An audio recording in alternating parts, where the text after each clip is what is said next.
Welcome back to the Ed Show. Thanks for watching tonight. What is a person in the media supposed to do when you ask a question and the answer changes from time to time? Paul Ryan spent the day trying to tell voters in Ohio what he stands for. The problem is, this guy keeps changing his story. First, he bashed our nation's trade policy with China. They steal our intellectual property right.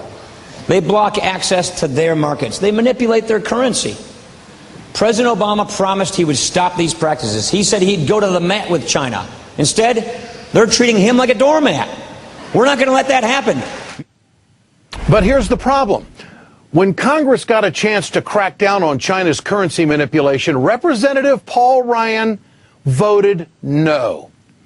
Ryan says he agrees with Romney when it comes to cracking down on China, but his voting record certainly says something very, very different. Ryan tried to score political points at campaign stops like this one in Warren, Ohio. He didn't answer any tough questions during lunch today.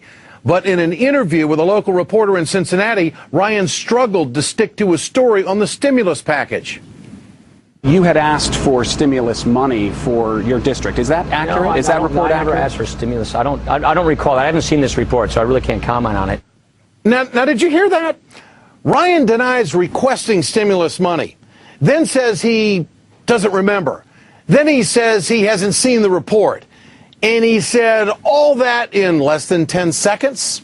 Here's the truth, my friends. The Boston Globe found 2 letters from Ryan requesting stimulus money for companies in Wisconsin. Tonight, Ryan released a statement saying his staff wrote those letters requesting stimulus money and that it should have been handled differently. Paul Ryan's been on the campaign trail for less than a week, and already he's struggling with the truth, and a staffer was requesting stimulus money. How does Washington work? Let's turn to John Nichols, Washington correspondent of The Nation magazine and author of Uprising. And also with us tonight, Ruth Conniff, political editor of the Progressive magazine. Great to have both of you with us tonight. Ruth, let me ask you first. How is this going to play out when Ryan stumbles over his answer on stimulus money and then throws it off on a staffer?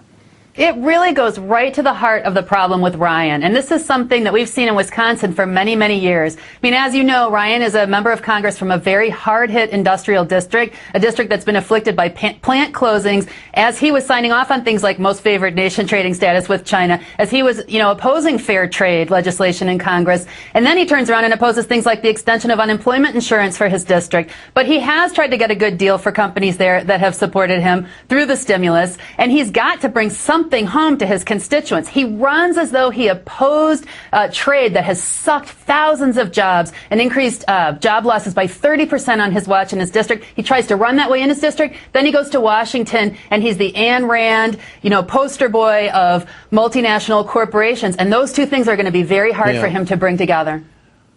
John Nichols, are we seeing a pattern here? We don't get a straight answer on Medicare. We don't get a straight answer on the budget. He hasn't seen the numbers. Now he's throwing off the stimulus answer for the third. This is a third different answer he's given on about the stimulus package money. And now he's throwing it off on a staffer. Is this who the guy is? Well, this guy hasn't had this kind of scrutiny ever before. And Paul Ryan is proving to be a much less adept candidate than people expected. Remember that Paul Ryan came from a district in which he never really faced a tough campaign after his first election, a district that has no major media markets in it. And so as a result, Paul Ryan has gotten very used to saying one thing in Washington and another thing at home. Now he's being faced with real questions. And the fundamental question for Paul Ryan is, how can you be a fiscal conservative who voted for the bank bailout, the auto bailout, Medicare Part D, and all sorts of other spending plans whenever folks on Wall Street or in the pharmaceutical industry asked him to do it? And it was most frustrating today as he tried to paint himself as a tough on China, tough on trade politician. This guy has been begged by people in his district to vote the other way. They were out today, and he still keeps going free trade in Washington, but fair trade when he goes out to the country. Ruth, I found it interesting the other day when Mitt Romney said, well, he's on my campaign. In other words, clarifying, you better pay attention to what I'm saying and not so much, Paul Ryan. What'd you make of that? I think it's kind of an interesting problem for Mitt Romney. I mean, here he's got Paul Ryan, who is a very exciting candidate for vice president for the Republican base and for the far, far right. And at the same time, he is a champion of the policies that have hollowed out the middle class in this country. And that is a political problem that they face, trying to present this in a way that's going to win the election. And time's flying when we're telling the truth. John Nichols, Ruth Conniff, great to have you with us tonight. Appreciate your time.